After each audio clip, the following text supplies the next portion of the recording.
Çekil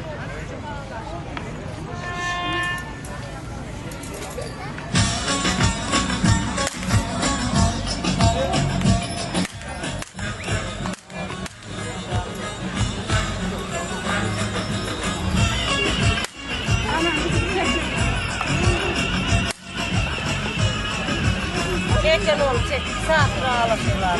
Tamam ne olacak? Kolay gelsin, bereketli olsun. Buyurun börekli.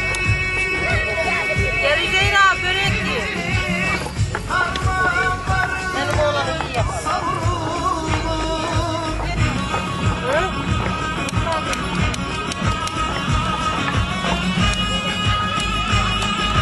Sağlığına dört bir yana devrilir Cezayir anam, canım Cezayir. Bereketli olsun.